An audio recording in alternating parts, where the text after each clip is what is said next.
할렐루야. 네, 옆 사람하고 한번 좀 얼굴 좀 쳐다보시고, 네, 네, 좀 웃음 좀 웃어주시기 바랍니다. 네, 네.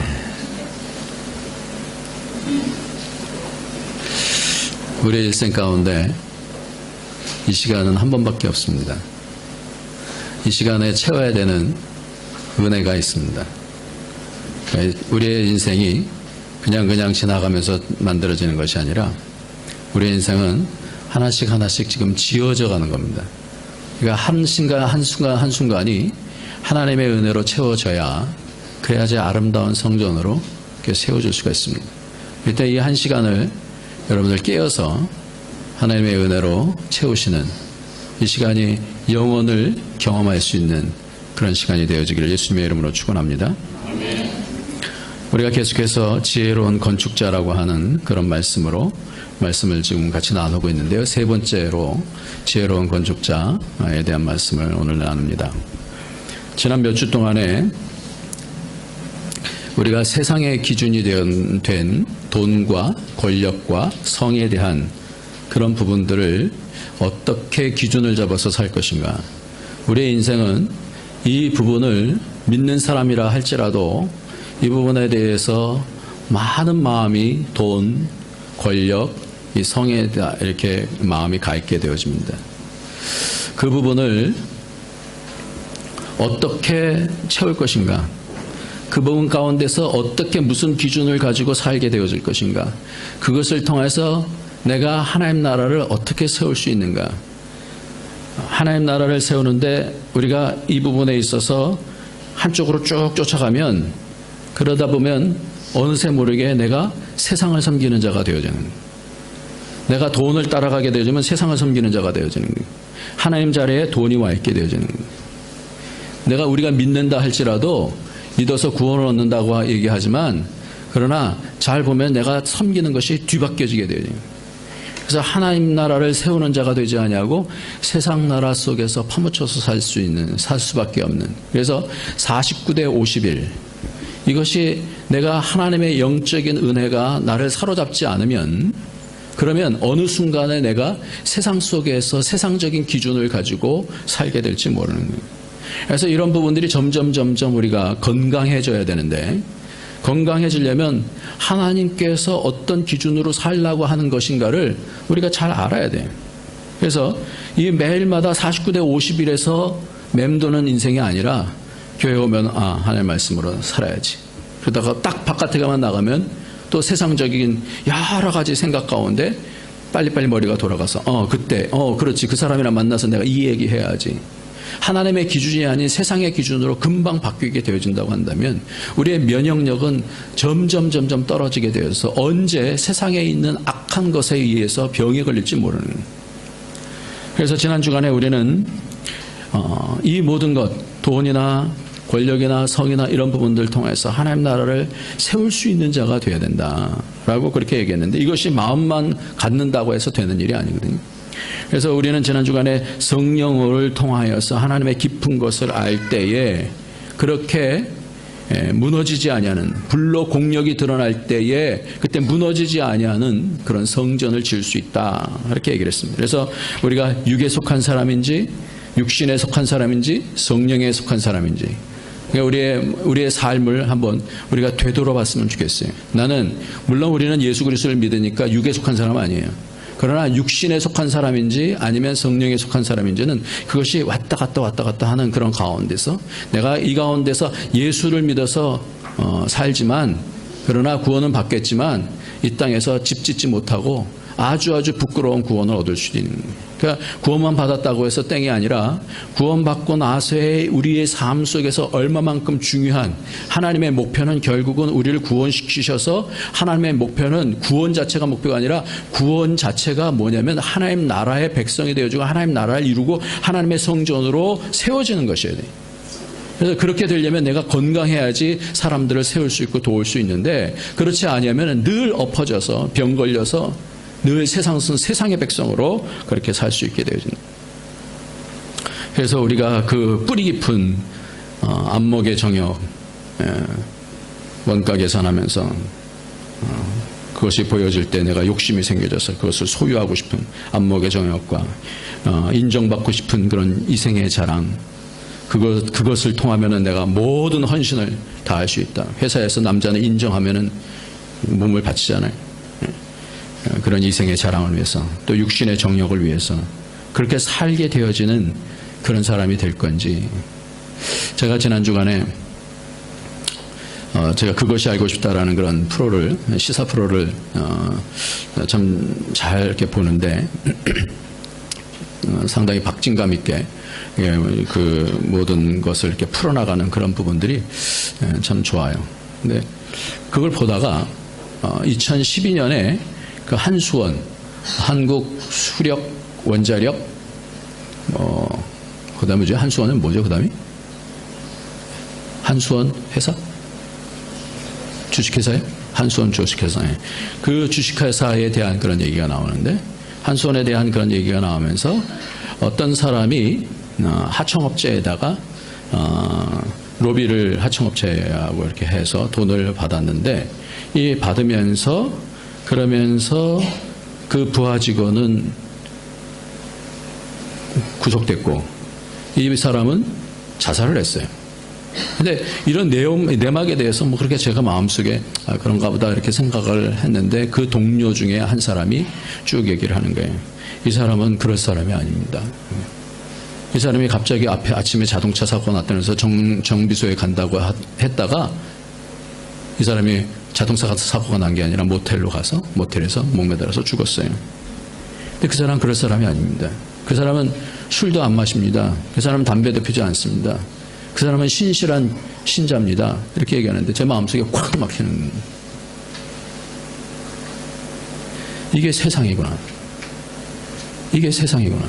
크리스찬들이 사는 세상이 바로 이 세상이란 말이에요. 본인은 하나님 앞에서 살려고 하지만 그 한수원이라고 하는 그런 조직이, 거기서 내용해 보니까 그건 굉장한 조직이라고 그러더라고요. 마치 이게 혼자서 어떻게 할 수 있는 그런 것이 아니라 모든 사람들이 같이 하기 때문에 자기가 그 가운데서 나만 의롭게 살겠다라고 그렇게 할 수가 없는, 그러려면 이렇게 바깥으로 나와야 되는 그런 조직이다라고 그렇게 얘기를 하는 것을 보면서, 크리스천이 세상에서 육신의 정욕과 안목의 정욕과 이생의 자랑을 뛰어넘어서 승리할 수 있는 것이, 성전으로 세워지는 것이, 이것이 쉬운 일이 아니라는 거예요. 세상에 살고 있는 회사원만이 아니라 다윗도 그랬어요. 다윗의 시편 22편을 통해서 보면 다윗이 얼마만큼 잔혹하게 하나님 앞에 시험 가운데 들어가게 되어지냐면, 시편 22편을 통해서 자신의 고난에 대해서 얘기를 하는데, 내 하나님이여 내 하나님이여 어찌하여 나를 버리시나이까, 어찌하여 나를 멀리하여 돕지 아니하시며 내 신음하는 소리를 듣지 아니하시나이까. 여러분, 이 얘기를 어디서 들은 것 같지 않습니까? 이게 어디서 하는 얘기죠, 이게? 예? 예수님께서 십자가에 달리실 때 하시는 얘기잖아요. 엘리 엘리 라마 사막다니를, 이것을 다윗이 먼저 1000년 전에 한 거예요.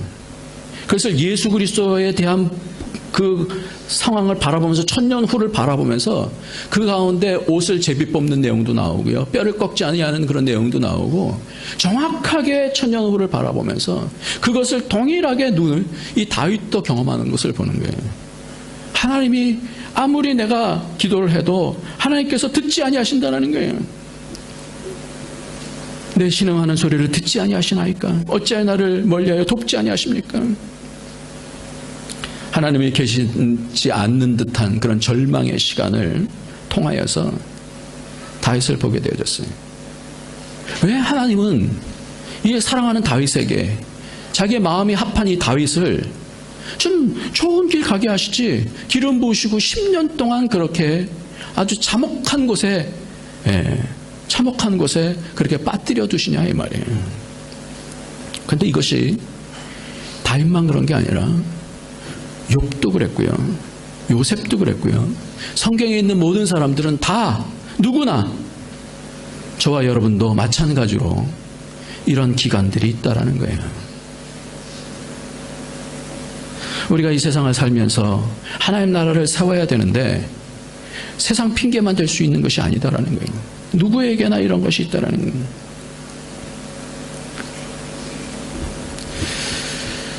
이 말씀을 보면서 제가 쭉 설교하는 내용들을 저는 여러분에게만 설교하기 위해서 설교하지 않습니다. 제가 한 인생을 살기 때문에 한 번 사는 인생 가운데 하나님, 이 가운데 내가 사는 인생 가운데 하나님 말씀의 대답이 뭡니까? 내가 지금 이 땅에서 사는데 그렇게 살다가 제가 저를 보게 되어지는 거예요. 제가 어떤 일이 생겨지니까 목사인 제가 원가 계산에 아주 능숙한 사람이 되어 있더라고요. 제가 저 자신을 바라보면서 제 속에 있는 여러 좀 참혹한, 아니 목사가 좀 넉넉하면 안 돼? 세상 속에서 하는 그대로 제가 하는 그런 모습을 보면서 원가 계산을 하고 무엇은 어떻고 무엇은 저떻고 하면서 제가 헤아리는 것을 보면서 내가 왜 이렇게 됐지 하나님?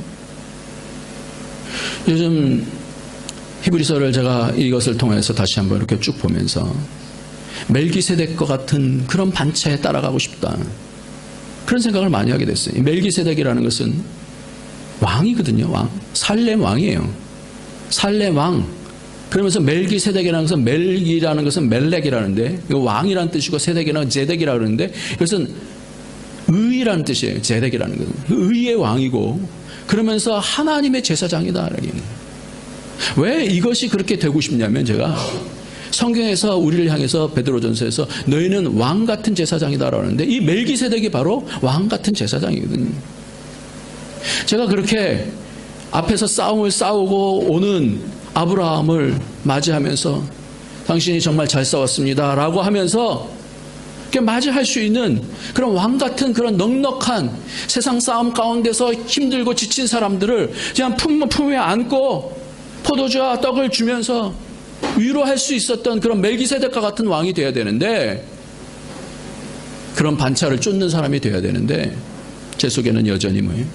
제 속에 그런 것이 있더라는 거예요. 제 속에 있는 그 쓴뿌리를 발견했습니다. 그래서 하나님, 제 속에 제가 왜 이렇게 됐죠? 그러니까 곰곰이 살펴봤어요. 제가 19년 동안 이곳에 있으면서 처음에 이곳에 그렇게 만만치 않은 땅이었습니다. 이 땅이. 이곳에는 한 700만 원, 한국도 한 1000만 원 정도 주면 외국인들이 사는 집에 살 수 있었어요. 그런데 제가 그런 돈이 어디 있어요? 그러니까 로컬 아파트를 가는 거예요. 로컬 아파트는 다 단위이거든요. 단위로서 사람들이 다 있는 거예요. 우통벗고 밑에 있는 사람들은 다 그 단위에서 오랫동안 있었던 사람들이에요. 그래서 어디에 누가 사는지 다 아는 거예요. 그 아파트 지역에 모든 걸 다 아는 사람들이에요. 그러니까 그 사람들이 언제 고발할지 모르는 거예요. 그러면서 바깥에서 문 두들기면은 제가 두려움 가운데서 불 다 꺼놓고 조용히 아무 얘기도 하지 마요. 중국에서 살면서 사람들을 경계하게 되어지고, 사람들한테 많이 속이려고 하는 그런 가운데서 속지 않으려고, 이사만 하려고 그러면 뭐가 못하나요? 50원이니 이런 삶을 통하여서 뭔가가 아주 이게 저절로 이렇게 되는 거예요. 별로 없는 그 월급을 가지고 그것을 이렇게 살아야 되니까, 이렇게 삶 속에서 그렇게 넉넉지 못하고 소심해지고, 그러면서 반발심에서 무시하게 되어지고 강팍해지고, 사람들 믿지 못하고 두려워하고, 제 속에서 있는 그런 분노들이 차곡차곡 나는 그것을 해결했다라고 생각했는데 내 속에 그대로 그 차곡차곡 밑에서 남아있는 거예요. 출애굽 백성들이 조금 이해가 되어져요. 출애굽 백성들, 유대인들이 특별하게 달라갖고 아닌 것 같아요. 제가 제 속에 있는 쓴뿌리들을 보니까 제 속에도 그런 것이 여전히 있는 거예요. 그래서 화가 나면, 분노가 나면 그것이 속에서부터 다 나오는 거예요. 너무나 안타까웠어요. 하나님, 제가 이제 53인데 한 살 한 살 나이를 먹어가면서 언제 집을 언제 지혜로운 건축자가 될 것인가? 제 속에 강팍해짐을 때론 보면서 집착을 보면서 너무 안타까운 거예요. 성전으로 세워지는 것이 오늘 세워지고 내일 세워지고 또 세워지고 그래야 되는데 이것이 머리로만 듣고 지나가는 말이 아니라 그래서 기도했어요. 하나님, 나의 연약함을 하나님 어떻게 하면 좋겠습니까? 그럴 때 주신 말씀이 오늘 히브리서 본문 한번 같이 한번 보겠습니다. 12장 2절, 1절, 2절 말씀이 이러므로 같이 한번 읽겠습니다. 예. 오늘 성경을 좀 펴보십시오. 여러분들 성경을 피셔야 돼요. 오늘은 성경을 피셔야 돼요.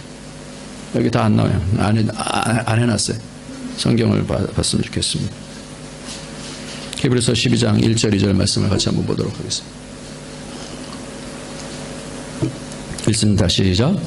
이러므로 우리에게 구름같이 둘러싼 어다한 증인들이 있으니 모든 무거운 것과 얽매기 쉬운 죄를 벗어버리고 인내로써 우리 앞에 당한 경주를 경주하며 믿음의 주여 또 온전케 하시는 이인 예수를 바라보자. 저는 그 앞에 있는 즐거움을 위하여 십자가를 참으사 부끄러움을 개의치 아니하시더니 하나님 보좌 우편에 앉으셨느니라. 히브리서 3장에 보면 온전에 대해서 나와요. 예수님도 처음부터 온전하신 것이 아니에요. 예수님도 순종을 통해서 온전함에 이르렀다. 그렇게 한번 히브리서 3장을 한번 보세요. 히브리서 5장입니다. 5장 죄송합니다. 히브리서 5장 7절을 한번 보면 7절, 8절, 9절 한번 봅시다. 그는 시작. 그는 육체에 계실 때 자기를 죽음에서 능히 구원하실 이에게 심한 통곡과 눈물로 간구한 왕 소원을 올렸고 그의 경외하심을 인하여 들으심을 얻었느니라. 그가 아들이시라도 받으신 고난으로 순종을 배워서 온전하게 되었은즉 자기를 순종하는 모든 자에게 영원한 구원의 근원이 되시고 하나님께 멜기세덱의 반차를 쫓는 대제사장이라 칭함을 받았느니라. 아들이시라도 배워야 되는 거예요. 내가 온전케 되어져야 되는. 그래서 믿음의 주여 또 온전케 하시는 이인 예수를 바라보는 거예요. 멜기세덱처럼 되고 싶은데 네, 주님께서 온전케 되고 싶은데 내 삶이 이렇습니다. 그렇게 기도할 때 하나님께서 보여주신 말씀이 믿음의 주여 또 온전케 하시는 이인 예수를 바라보라. 이 말씀을 저에게 기도 가운데 주셨어요.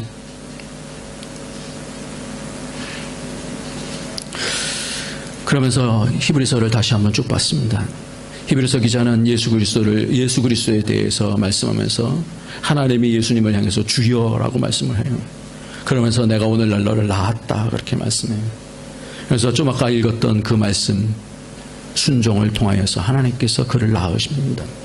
원래 하나님의 아들이지만 다시 낳으셔요. 그래서 우리로 하나님의 자녀가 되게 하시는 거예요. 그래서 멜기세덱의 반차를 쫓는. 그러면서 뒤에 보니까 의의 말씀을 경험하는 자니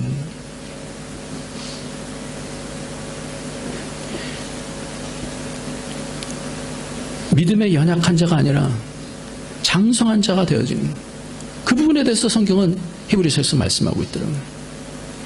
제가 어제 저녁 때 무슨 영상을 봤어요.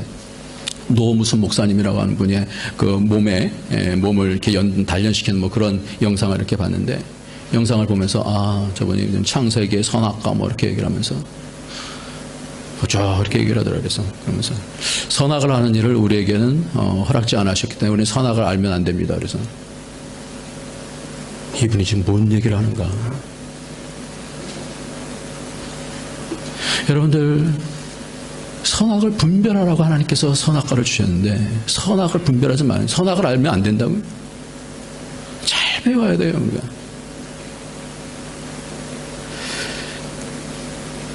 그래서 이런 과정을 통해서 예수님께서 대제사장이 되어주셔서 우리의 모든 죄값을 다 치러주시고 그러면서 오직 의인은 믿음으로 말미암아 살리라 이렇게 말씀합니다.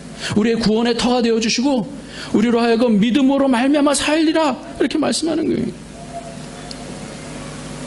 그런데 여전히 내 속에 목사로서 믿는 자로서 그리고 많은 사람들이 경험해야 되는 그런 부분들 이 세상을 살면서 그 세상의 기준이 되어 있는 돈과 권력과 이 성에 대한 이 부분들에 대해서 내 속에서 여전히 나를 좁아 터지게 하는 그것을 어떻게 하면 이길 수 있을까? 그것이 오늘 말씀의 주제고, 오늘 말씀 가운데서 저와 여러분들이 그 키를 좀 얻었으면 좋겠어요. 어떻게 해야 됩니까? 어떻게 해야지 온전해질 수 있습니까? 이 땅을 살아나가면서 우리도 여전히 출애굽했던 사람들하고 별반 다르지 않아요. 좀 힘들면 모든 것이 다 드러나지게 돼 있어요. 사람들은 좋을 땐 괜찮아요. 근데 힘들면 그 속에 있는 것들이 다 드러나지는 거예요. 저도 겉으로는 외식하면서 살 수 있어요. 그러나 한 번 사는 인생, 제가 외식하면서 이렇게 살다가 하나님 앞에서 내가 너 모른다 그러면 누구한테 탓을 돌리겠어요? 우리는 한 번밖에 살지 못합니다. 하나님께서 우리 인생을 다 도로 찾으실 거예요. 그렇기 때문에 우리는 하루하루를 굉장히 진지하게 살아야 됩니다. 왜냐하면 그 모든 것을 하나님께서 카운트하시기 때문에 그래요. 그래서 오늘 이 말씀 가운데서 찾아야 돼요. 우리는 이 답을 찾아야 돼요. 우리가 세상 가운데서 예수 믿었으니까 됐어, 이제 세상 가운데서, 이게 얼마나 우리로 하여금 무너뜨리는 인생을 살게 하는지, 그리스도인이 되지 않게 하는지, 하나님의 영광을 얼마나 가리는지, 그것이 저도 이 세상에 살기 때문에 이 고민을 같이 하는 거예요. 실존 가운데서 신앙이라는 것이 무엇입니까? 말씀대로 사십시오. 제가 이렇게 얘기하면 여러분들이 물을 거 아니에요. 어떻게 살라는 얘기, 어떻게? 좀 구체적으로 말씀해 주세요. 바로 믿음이다라는 것을 히브리서 11장에서 말씀하시고 12장에서 바로 그 해답을 얘기하는 거예요. 그 해답을. 어떻게 할 것인가? 어떻게 할 것인가? 믿음의 주여 또 온전케 하시는 이인 예수를 바라보라, 이렇게 말씀하다가 여러분 갑자기 뭐가 되는 줄 아세요? 오늘 본문 말씀을 읽다가 갑자기 바뀌는 장면이 나와요. 그 장면이 뭐냐면 6절 말씀 한번 읽어보겠습니다. 또 아들들에게, 시작, 또 아들들에게 관하는 것 같이 너에게 권면하신 말씀을, 6절이요. 5절입니다. 죄송합니다. 12장 5절. 제가 눈이 안 좋아갖고 잠깐만 5자가 6자로 보이네. 시작. 또 아들에게 권하는 것 같이 너에게 권면하신 말씀을 잊었도다. 일렀을 때 내 아들아 주의 징계하심을 경히 여기지 말며 그의 꾸지람을 받을 때 낙심하지 말라. 주께서 그 사랑하는 자를 징계하시고 그 받으신 아들마다 왜 갑자기 징계받는 아들에 대해서 나옵니까? 믿음에 대해서 얘기하다가 갑자기 징계받는 아들에 대해서 나와요. 이 얘기가 왜 그렇습니까? 우리는 하늘의 시민권을 갖고 있습니다만은 뭐예요? 이 땅에서의 삶을 사는 거예요. 그러니까 아까 말씀드렸어요. 욥도 그렇고 요셉도 그렇고 다 뭐 어떤 상황 속으로 던져버리냐면 하나님께서 어려움 가운데서 던지는 거예요. 그러면서 그 속에서 다 드러나지는 거예요. 우리가 편안 가운데서 살면 잘 드러나지 않죠. 그러나 어려움 가운데 나오면 그 속에 있는 구정물 가운데서 나오는 그 콩나물들이 다 올라온다고요. 그래서 우리가 이 땅에서 하나님의 시민권을 갖고 삽니다. 나는 하나님의 왕 같은 제사장입니다. 이럴 수가 없는 거예요. 왜? 내 현실이 그렇지 않으니까. 내 속을 바라보면 여전히 세상 속의 사람이, 그 안에서 우리는 이 땅의 아들로 살 것인지 아니면 하나님의 아들로서 살 것인지를 선택해야 되는데, 다시 말해서 믿음으로 살려면 많은 고난이 있는 가운데서 그 고난 가운데서 어떻게 할 것이냐라는 거예요. 이 갈등 가운데서 하나님은 우리를 징계하십니다. 징계가 없으면 잘 나간다고 하면 그는 사생자요 참 아들이 아니다라고까지 그렇게 말씀합니다. 그런데 사람들이 징계를 받으면, 어려움이 닥쳐지게 되어지면 상처를 받게 되어져요. 여러분들 그 부모가 자녀를 때리면 어떻게 돼요? 그동안에 쌓았던 그 모든 것이 다 무너지죠. 그러면서 그 자녀가 저 엄마가 내 엄마 맞아? 그 마음속에 의심하기 시작하는 거예요. 믿음이라는 것은 어려움이 오면, 징계가 오면 그때 다 드러나집니다. 그 믿음이 진짜인지 가짜인지. 근데 신앙의 깊이는 좋을 때는 몰라요. 그러나 어려움이 될 때는 그것이 무엇을 근거로 사는지를 다 보게 되어져요. 유대인들이 바로 그런 부분이에요. 하나님을 믿는다고 그랬어요. 하나님 백성이라고 생각했어요. 그런데 너무너무나 힘드니까 먹을 물도 없고 마실 물도 없고 너무나 힘들고 지치고, 우리가 매장지가 없어서 여기까지 될 것 같습니까? 우리는 어려움 가운데서 그런 얘기를 하고 넘고도 넘어요. 징계를 받을 때 11절 말씀을 보겠습니다. 왜 징계를 주시는가? 같이 한번 보겠습니다. 무릇, 시작. 무릇 징계가 당시에는 후에 그로 말미암아 연단한 자에게는 의의 평강한 열매를 맺나니. 하나님의 목적은요, 우리를 좋은 것만 줄 수 있어요. 근데 인생이라고 하는 자체가 잘 먹고 잘 살고 영광 누리다가 가는 게 인생이 아니다라는 거예요. 뭐가 돼야 돼요? 연달이 돼야 되는, 연단이 돼요. 딴 데는 연단이라고 그래요. 연달이 돼야 되는 거예요. 어떤 상황 속에서도 그 아버지에 대해서 하나님은 참이십니다. 하나님은 사랑이십니다. 아무리 안 보여도, 다윗이 아무리 안 보여도 내 하나님 어찌하여 나를 버리셨습니까? 라고 얘기한다 할지라도 그 깊은 속에서 하나님이 하실 것입니다. 이거를 잡아야 되는 거예요. 그러니까 갑자기 믿음의 주여 또 온전케 하시는 이 예수를 바라보라 하신 다음에 갑자기 뭐예요? 아들은 징계를 받는다. 근데요, 이 징계를 이해하지 못하면 어려움이 오면 어떻게 돼요? 속에서부터 쓴뿌리가 생겨요. 삐뚤어집니다. 당신 아버지 맞아? 요즘 그러잖아요. 당신 아버지 맞아? 당신 엄마 맞아? 요즘 이렇게 대들잖아요. 그런데 믿는 자들에게 어떻게 바꾸게 하시는가? 15절을 한번 보겠습니다. 오늘 보면 너희는 시작, 너희는 돌아보아 하나님의 은혜에 이르지 못하는 자가 있는가 두려워하고 또 쓴뿌리가 나서 괴롭게 하고 많은 사람이 이로 말미암아 더러움을 입을까 두려워하고 16절 음행하는 자와 혹 한 그릇 식물을 위하여 장자의 명분을 판 에서와 같이 망명된 자가 있을까 두려워할지니. 여러분 여기서 세 가지가 동일한 것이 나와요. 그것이 뭐예요? 예? 두려워 말라는 두려워. 두려워하라. 뭘 두려워하라는 거예요. 이게 키예요, 키. 동일한 단어로 말해요. 이 키가 뭐냐? 사람이 징계를 받고 사람이 어렵게 되어지면 어떻게 된다는 거예요? 마음에 쓴뿌리가 생겨서 속에 하나님 내가 두고 보십시오. 이 가인이에요. 두고 보십시오. 진정한 믿음은 뭐냐면 온전케 되기 위해서 그 과정 속에서 어떻게 돼야 되는가 하는 것을 두려워하라 그래요. 한번 보겠습니다. 첫 번째 두려워하라는 것이 뭐예요?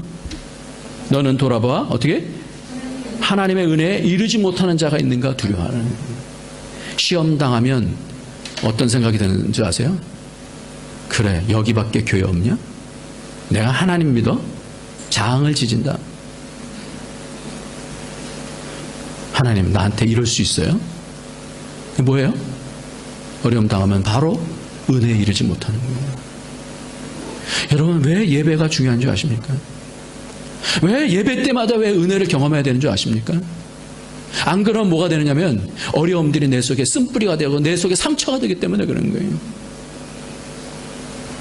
그러니까 이런 단계를 통해서 하나님의 본심을 본 사람은 뭐가 되는 거예요? 믿음으로 온전케 되어지는 거예요. 그런데 그렇지 않으면은 보이는 것이 뭐밖에 안 보이냐면 나를 이렇게 힘들게 했어? 라는 것밖에 안 보여요. 그러니까 은혜에 가지 않는 거예요. 그래서 그 다음 한번 보세요. 은혜를 받지 못하면 그 다음에 어떻게 되는가 한번 보세요. 그 다음에 두려워하고 또 시작, 또 쓴뿌리가 나서 괴롭게 하고 많은 사람이 이로 말미암아 더러움을 입을까 두려워하고. 두 번째는 뭐예요? 마음속에 은혜를 받지 못하면 그 심령 속에 뭐가 생겨요? 쓴뿌리가 생겨요. 하는 게 생겨요. 분노가 생겨요. 겉으로는 목사니까 참아야지 이렇게 생겨요. 근데 그 속에서는 뭐가 생겨요? 두고 봐라. 하나님 앞에 쓴뿌리가 생기고 쓴뿌리가 나서 괴롭게 하고 많은 사람이 이로 말미암아 어떻게 해요? 더러움을 입게 되어야 돼요. 여러분 마음에 상처 생기면요, 사람은 그 상처가 사람들 얘기할 때 반드시 나오게 되어 있습니다. 그래서 그런데 말이야 전혀 문맥에도 맞지 않는 얘기들을 하는 거예요. 근데 말이야 누가 이랬어. 그러면 또 자기가 속에 있는 문맥에 맞지 않는 또 속에 있는 얘기를 딱 이렇게 하는 거예요. 이게 쓴뿌리예요, 쓴뿌리. 그래서 어떻게 해요? 더럽힌다는 거예요. 은혜 받지 못하면 더럽히게 되어져요. 공동체가 더럽혀지게 되어집니다. 좋은 공동체는 믿음의 말을 하는 공동체, 은혜 받는 공동체가 좋은 공동체인 줄 믿으시기 바랍니다. 은혜를 경험하지 않으면 사람 속에는 뭐예요? 쓴뿌리가 생기는 거예요. 그래서 그걸 가지고 집에 가서도 어떻게 해요? 막 다른 데서 뭐가 문제가 풀리지 않았는데 뭔가 조금 아내가 뭔가 잘못하면 왜 했어 당신? 다 어떻게 해요? 쓴뿌리가 튀어나오는 거예요. 아내가 무서우면 누구한테 해요? 네, 애들한테 하는 거죠. 뭐 아내는 뭐 남편한테 안 하는 것 같아요? 네. 쓴뿌리가 나서 괴롭게 하고 많은 사람이 이로 말미암아 더럽히는 거예요. 자식도 무서우면 누구한테 해요? 걔한테 하죠. 이게 은혜 받지 못하면 이렇게 되는 거예요. 은혜 받지 못하면. 그리고 이것이 그렇게 쓴뿌리를 통해서 뭔가 더럽힘을 입게 하는 것뿐만 아니라 어떻게 되냐면 그 다음 한번 보세요. 뭘 두렵게 하는. 성경은 너무나 정확하게 말씀하고 있어요. 그 다음 한번 보세요. 어떻게 하는가 하고 많은 시작 15절에 시작 많은 사람이 이러면 그거 아니고 16절 시작 음행하는 자와 혹 한 그릇 식물을 위하여 장자의 명분을 판 에서와 같이 망령된 자가 있을까 두려워하라. 두 가지를 얘기하고 있습니다. 음행하고 또 뭐예요? 망령된 자. 이 음행은 뭐냐면 사람들요, 내가 너무나 스트레스를 받고 힘들고 회사에서도 눌리고 그러면 자살하는 경우도 있지만 대개는 어떻게 가는 줄 아세요? 나를 어떻게 해서든지 위로해 줄 수 있는 데로 와요. 남자들이 쉽게 가는 데가 어디예요? 이 음행이라는 단어가 원어가 뭔지 아십니까? 이 단어의 원어가 포르노예요. 포르노. 음행이라는 단어의 원어가 포르노예요. 얼마나 많은 사람들이 쉽게 위안을 받기 위해서 그 스트레스를 그래서 어떻게 하는 거예요? 은혜 속에서 완전히 멀리 가는 거예요. 이 망령된다라는 단어는 원어가 뭐랑 상관이 있냐면 발이랑 상관이 있어요. 발. 문지방인 발 뭐 이런 거랑 상관이 있는데 뭐냐면 어려움이 될 때는 뭐예요? 거룩한 것에서 쉽게 어떻게 세상적인 대로 가버리는 거예요. 쉽게 넘어가는 거예요. 아들됨을 쉽게 생각하는 거예요. 다시 와서 그러면서 점점 은혜에서 떠나고 마음속에 쓴뿌리가 생겨서 막 분노하고 화내고 그러다가 세상으로 완전히 빠지게 된다는 거예요. 여러분들 세상에서도 심리학적으로 보면 이러한 과정을 겪는다고 그래요. 4가지 과정을 겪는데 이것은 세상의 과정인데 첫 번째는 부인한답니다. 큰 상처를 받으면 너무 고통스러워서 그 고통을 인정하지 않으려고 그래요. 그래서 내 안에 일어나는 아픈 감정을 의도적으로 억압하고 학대한다고 그래요. 그래서 사람들이 너 괜찮아? 그러면 괜찮아. 그걸 뭐예요? 어려움을 어떻게 부인하면서 괜찮아. 그런데 뼈는 썩어요. 부인이 그런 거예요. 두 번째로 잊어버리는 거예요. 상처를 기억하는 모든 것과 접촉을 다 끊어버려요. 그래서 도망할 수 있는데 도망해버려요.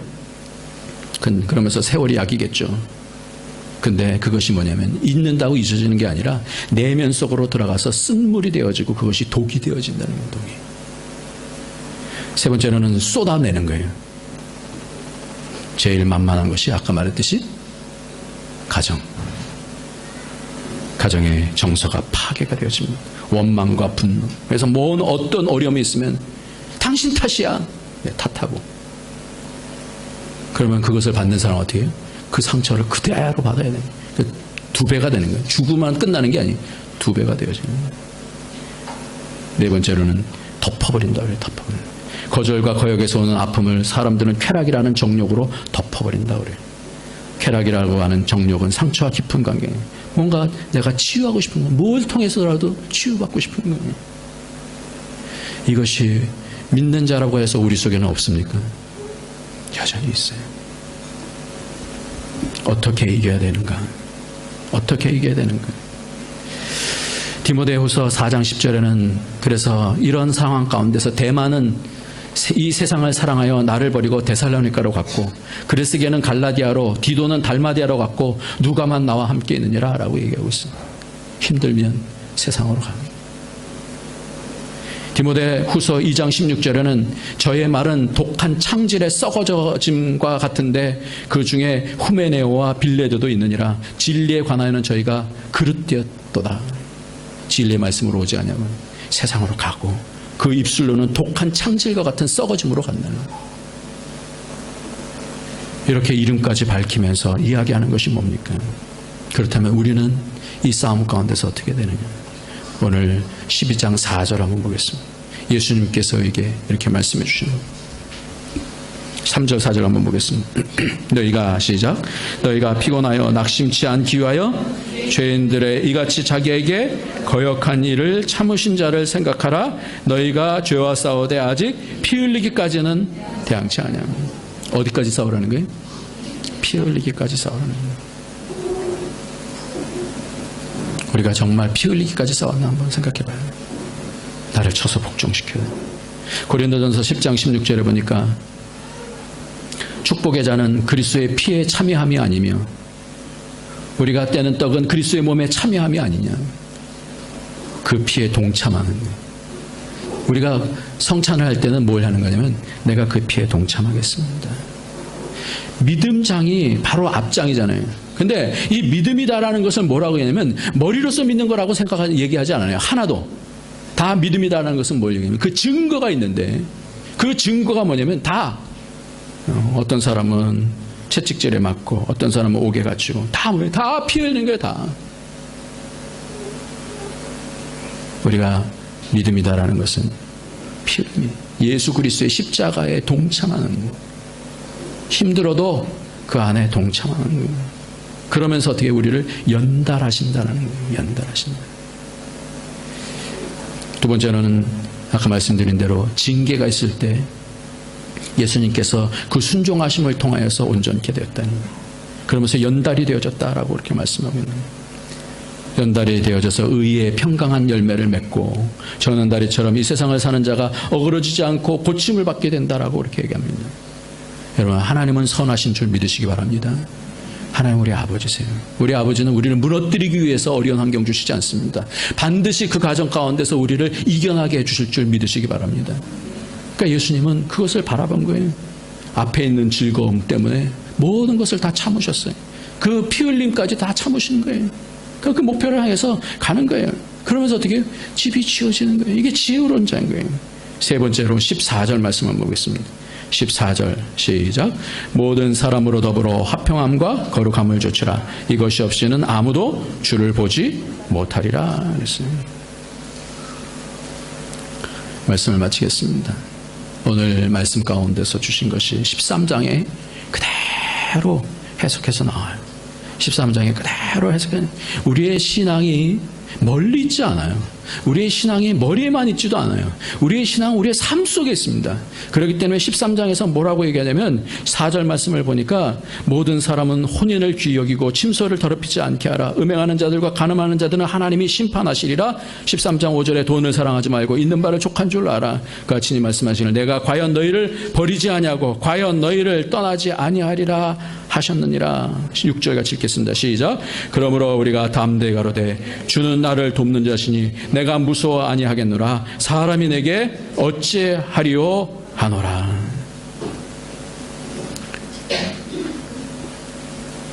사실 13장에는 그 해결책이 너무나 정확하게 말씀입니다.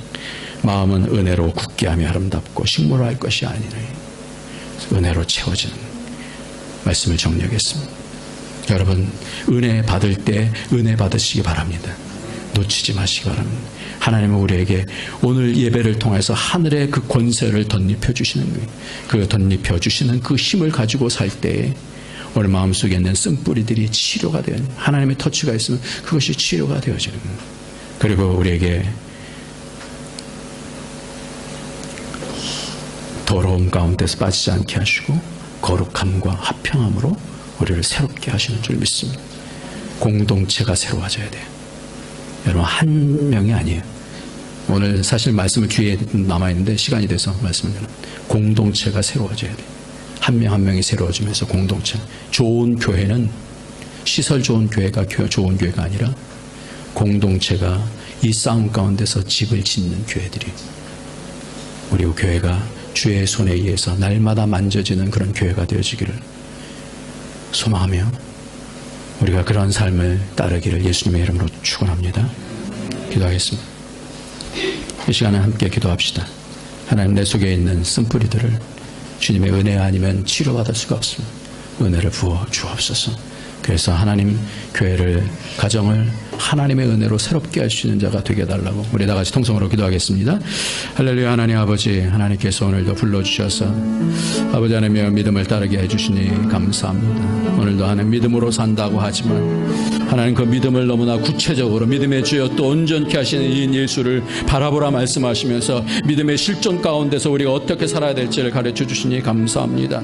하나님 내 속에 여전히 하나님 세상의 기준을 가지고 때때마다 불쑥불쑥 올라오는 것들이 있는데 아버지 더럽혀진 것들이 있는데 하나님 아버지 속에 있는 쓴뿌리가 있는데 하나님 아버지 불쌍히 여겨주시고 하나님 예수 그리스도의 거룩하신 피로 하나님 깨끗이 씻어주시고 성령으로 도와주셔서 아버지 하나님이여 화평과 거룩함에 하나님이여 동참할 수 있는 그런 은혜가 있도록 주님 축복하여 주옵소서. 우리 모두가 아버지 이 일에 같이 동참하여서 아름다운 공동체가 되게 아름다운 가정들이 되게 하여 주시고 이 땅에서 아름다운 지혜로운 건축자가 되게 하여 주셔서 하나님의 영광을 보일 수 있도록 우리의 믿음을 축복하여 주시옵소서. 예수님의 이름으로 기도하옵나이다. 하나님 고맙습니다.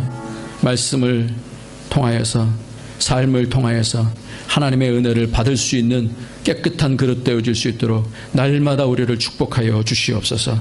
우리의 가정이 예수 그리스도의 은혜로 변화되어지기를 원합니다. 우리 교회가 참으로 좋은 교회 되어지기를 원합니다. 하나님 믿음 가운데서 하나님 정결한 자들 되게 하나님의 성령 가운데 인도하여 주옵소서. 예수님의 이름으로 기도합나이다. 아멘. 423절